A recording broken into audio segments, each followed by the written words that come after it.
Assalamualaikum warahmatullahi wabarakatuh. Today I'm gonna explain about the surplus impact of fiscal policy. But first of all, I want to introduce myself. My name is Vera Viva. You can call me Vera. So, just keep on watching.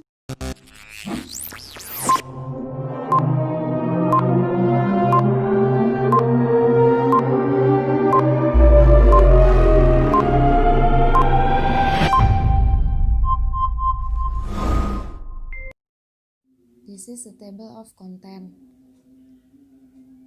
There are 5 content about my academic presentation. So, the first I want to explain concept of surplus. Concept of surplus.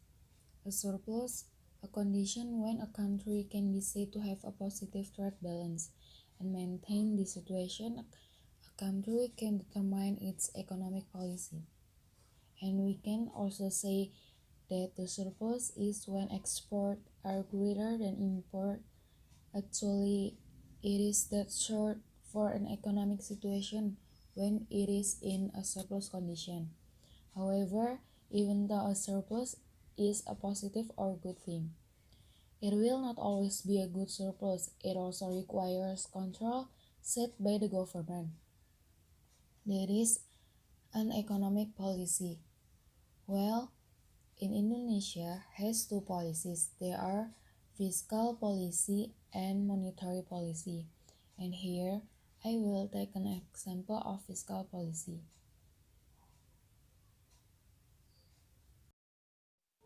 Indonesian fiscal policy. Indonesian fiscal policy.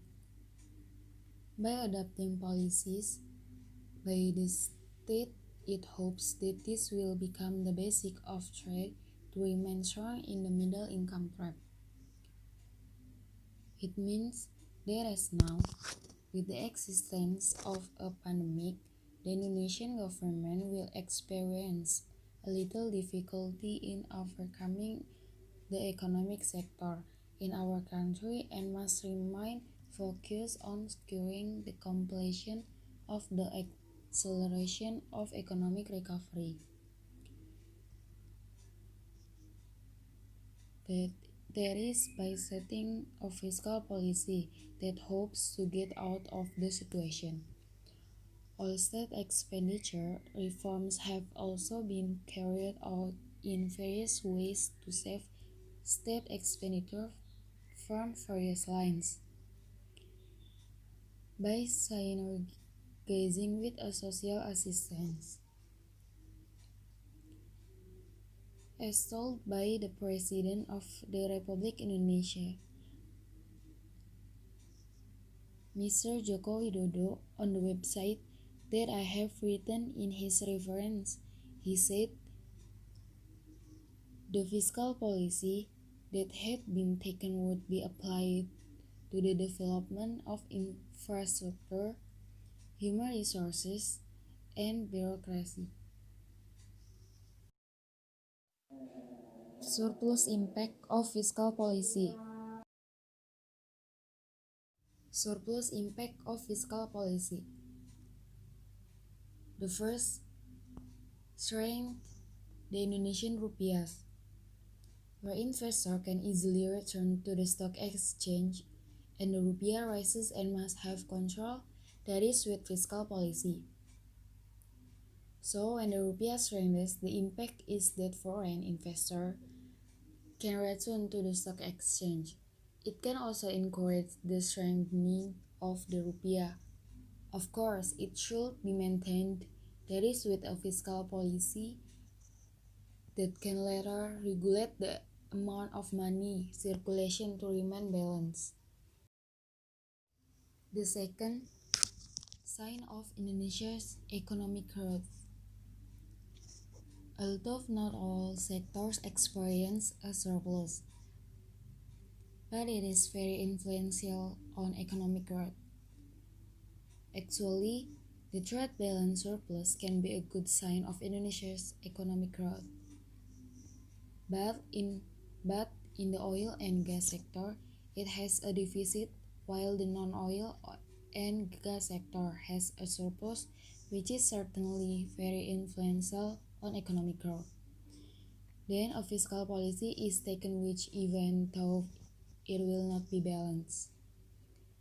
And but the comparison can still be said to be a surplus.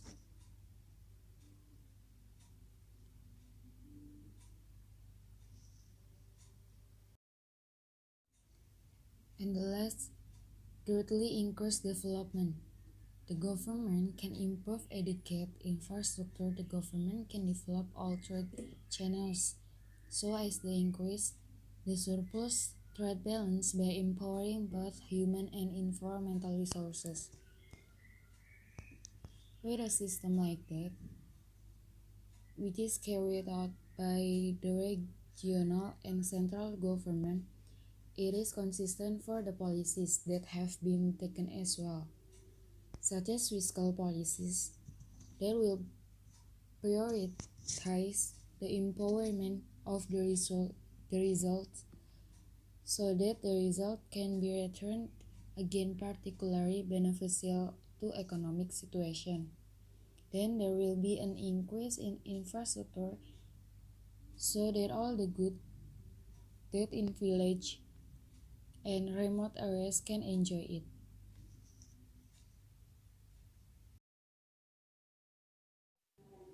This is an example of a graph that we can see that when exports are greater, then the trade balance will rise or a surplus and vice versa if exports are lower and imports are higher, then the trade balance will fall or deficit. After we look at the graph, we can be sure we determine what policies will be made to make the graph into a balance between surplus or deficit. Then take a policy by the government that is a fiscal policy.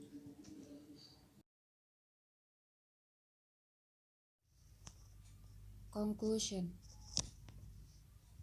The conclusion is that the policy taken by the government is the policy that will be aims to ensure that the economic situation of a country reaches a trade balance surplus, which is not only a form of achievement, but also by maintaining a surplus state by determining economic policy, that is fiscal economy. It will also strengthen the impact of the rupiah and will improve the economy. These are all references that I took to complete my presentation. That is from me. Sorry if I am mistake and thank you for attention. Wassalamualaikum warahmatullahi wabarakatuh.